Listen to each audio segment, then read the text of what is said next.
Kenaikan harga bahan bakar minyak atau BBM subsidi semakin dekat. Hari ini, Presiden Joko Widodo sudah menyalurkan bantuan langsung tunai atau BLT sebesar Rp600.000 untuk masyarakat Jayawijaya, Papua. BLT ini adalah pengalihan dari subsidi BBM ke subsidi langsung tunai untuk masyarakat yang membutuhkan. Hari ini kita telah memulai pembagian BLT BBM selama 4 bulan, per bulannya diberikan Rp150.000, jadi totalnya Rp600.000. Hari ini telah dimulai di kantor pos Kabupaten Jayapura. Juga diberikan subsidi BBM bagi para pekerja, juga sebesar Rp600.000. Sinyal kenaikan harga BBM juga disampaikan Menteri Keuangan Sri Mulyani. Menurutnya, tingginya harga minyak dunia yang bertahan di $100 Amerika per barel membuat beban subsidi energi dan kompensasi yang ditanggung semakin besar.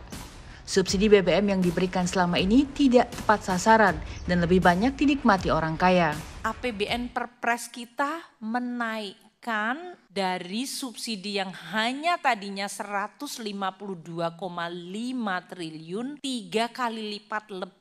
Ini 502,4 triliun. Kompensasinya melonjaknya sangat luar biasa. 18,5 triliun menjadi 252 untuk BBM saja. Ini untuk menahan supaya harga shock yang berasal dari luar, kalau itu tidak diabsorb, shocknya langsung menghantam ekonomi dan masyarakat. Kebijakan ini banyak mendapat penolakan dari masyarakat. Mereka menilai saat ini belum tepat untuk menaikkan harga BBM subsidi, mengingat daya beli masyarakat belum pulih akibat pandemi COVID-19. Kalau saya pribadi sih menurut saya kurang tepat ya untuk kebijakan tersebut karena ya seperti kita tahu juga habis inflasi kemarin dampaknya pasti akan banyak ya dan kemana-mana ya karena kita tahu kalau Pertalite kan banyak banget nih yang gunain apalagi kalangan menengah ke bawah. Belum tepat dan belum sebanding karena 600.000 menurut saya angka yang masih sangat kecil. Untuk pendataannya sendiri kan ya kita tahu ya bansos belum tepat sasaran semua orang dapat gitu. Menurut saya sih belum ya Mas ya karena saat ini kan kita lagi baru bangkit nih baru mulai transisi juga. Jadi kayaknya kalau naik sekarang tuh belum oke sih kalau menurut saya. Harusnya sih mungkin pemerintah bisa menyesuaikan dulu ya mungkin di tahun depan ngelihat kayak sekarang kan ya lapangan pekerjaan juga lagi susah, banyak orang yang nganggur dan lain sebagainya. Kalau bantuannya cuma sekali, mobilitas kita tiap hari kayaknya nggak nutup sih Mas. Naiknya harga BBM subsidi dipastikan akan diikuti oleh kenaikan harga barang dan jasa dan membuat inflasi melonjak. Lalu mampukah bantuan langsung tunai mengurangi beban masyarakat miskin? Selamat malam pemirsa, Indonesia Business Forum kembali hadir dan tentu saja ini kita coba membahas mengenai apa yang banyak dikeluhkan oleh masyarakat terutama berkaitan mengenai melonjaknya sejumlah harga pangan dan direncanakan akibat dari harga BBM dunia atau harga minyak dunia yang masih belum turun. Ini dimungkinkan kita juga akan merasakan kenaikan harganya. Tapi tentu saja ini masih belum diputuskan lebih lanjut. Mengingat tadi yang disampaikan apabila terus-menerus disubsidi maka tentu saja akan menjadi beban bagi APBN kita. Tetapi apabila tidak dinaikkan ini bisa mengakibatkan hal yang tentunya semakin berat dan kalau dinaikkan inflasinya yang semakin tinggi. Kalau inflasi tinggi ini yang akan kita bahas pada malam hari ini temanya. Inflasi makin tinggi, beban hidup makin berat. Apakah memang demikian? Saya sudah bersama dengan 3 orang narasumber dan 1 orang narasumber masih dalam perjalanan. Saya sapa terlebih dahulu satu persatu. Ada Pak Raden Pardede yang merupakan tim asistensi dari Menko Perekonomian. Pak Raden apa kabar? Sehat Pak Raden? Nah nanti kita mau lihat bagaimana kemudian strategi pemerintah untuk bisa membuat agar tingkat kemiskinan tidak semakin tinggi seperti yang banyak orang memprediksikan. Kemudian di sebelah kiri saya ada Pak Peter Abdullah, Direktur Riset dari Kor Indonesia. Pak Peter selamat malam, apa kabar? Boleh pakai mic-nya Pak untuk bisa menyapa pemirsa. Selamat malam Mbak Mano. Sehat Pak Peter? Alhamdulillah sehat. Ada juga yang sudah bergabung bersama saya Pak Trubus Rahadiansyah yang merupakan pengamat kebijakan publik. Pak Trubus selamat malam. Selamat malam Mbak, salam sehat.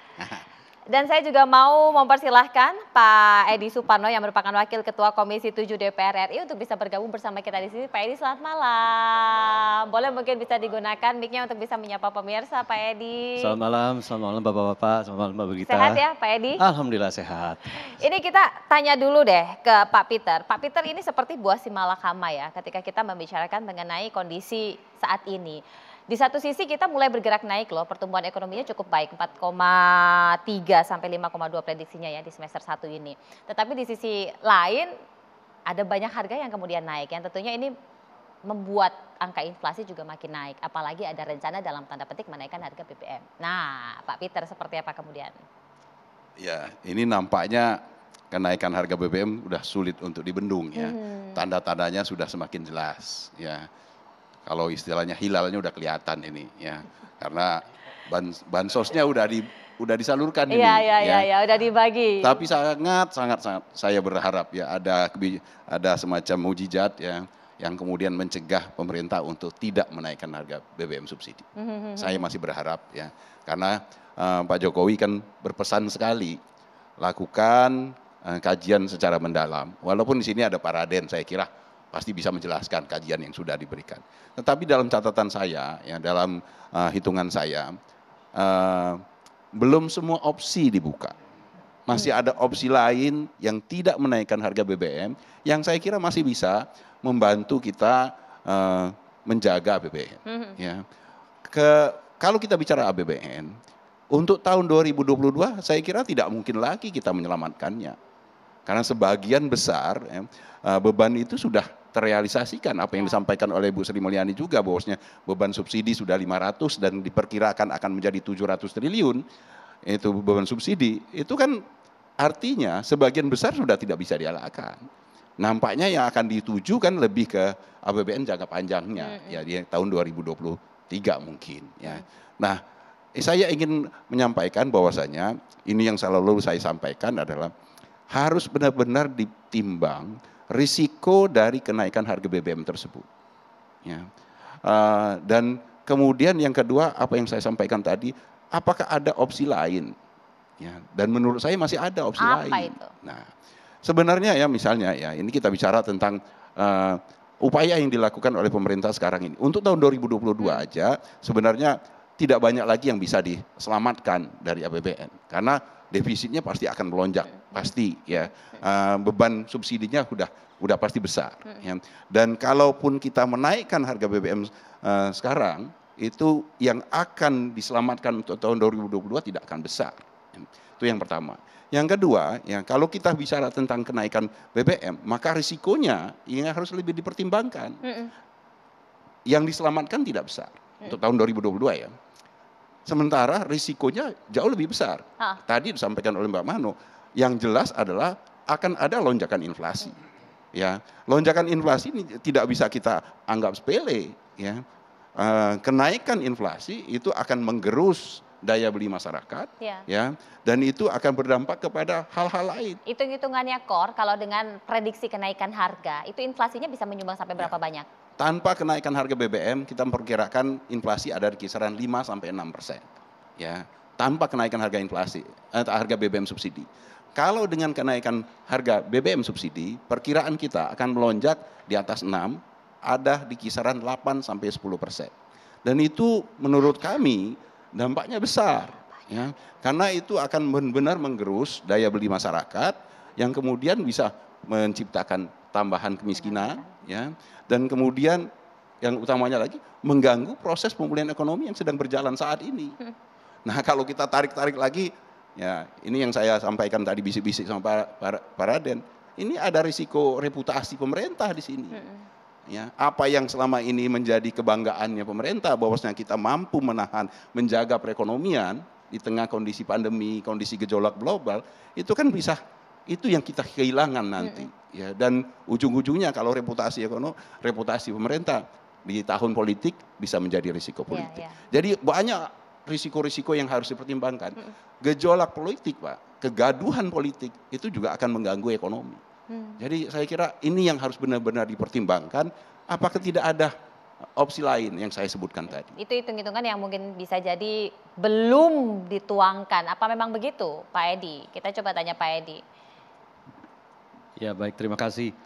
Pertama, memang seperti yang sampaikan, saat ini sisa 4 bulan di tahun 2022 sudah tidak bisa banyak diperbuat. Karena kita sudah melihat 502 triliun subsidi sudah digelontorkan, Artinya kalau kita melihat secara rasio pemberian subsidi itu kepada mereka yang berhak, itu hanya 20%, 20 maksimal 25%. Artinya apa?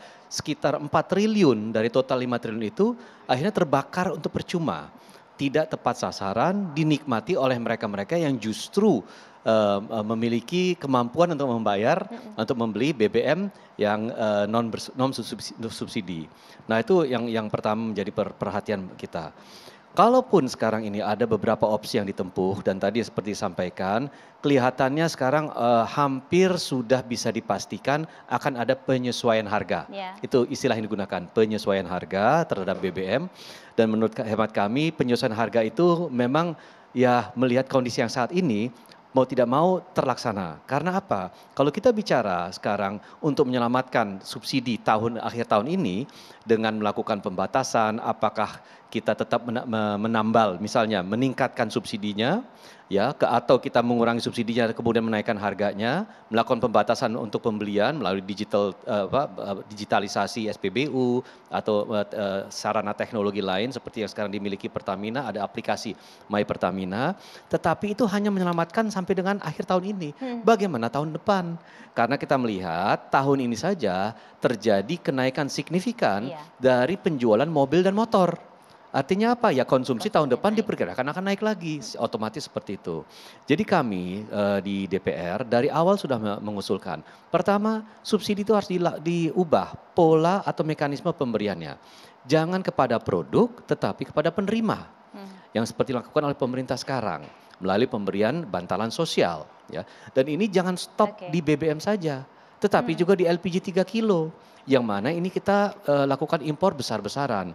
Tahun 2023 telah diketok anggarannya 8,5 juta kiloliter yang akan kemudian diberikan dalam bentuk LPG 3 kilo. Jadi banyak hal ya. Kemudian juga sejak bulan April kita sudah menyuarakan di DPR. Tolong Perpres 191 tahun 2014 segera direvisi. Itu payung hukum yang diperlukan untuk memberikan pembatasan yang jelas tentang siapa-siapa saja berhak atas subsidi dan siapa yang tidak. Payung hukum itu diperlukan untuk memberikan pendefinisian terhadap penerima subsidi, termasuk juga penegakan hukumnya dan pengawasan tentunya. Nah itu juga kita sudah sampaikan. Berikutnya kita juga mengatakan bahwa ini loh kita banyak punya kesempatan memanfaatkan teknologi dan itu yang sudah dilakukan. Pertamina, Pertamina aplikasi sudah menerima pendaftar 700.000. Jadi artinya apa? Peminatnya besar. Dan itu bisa dilakukan.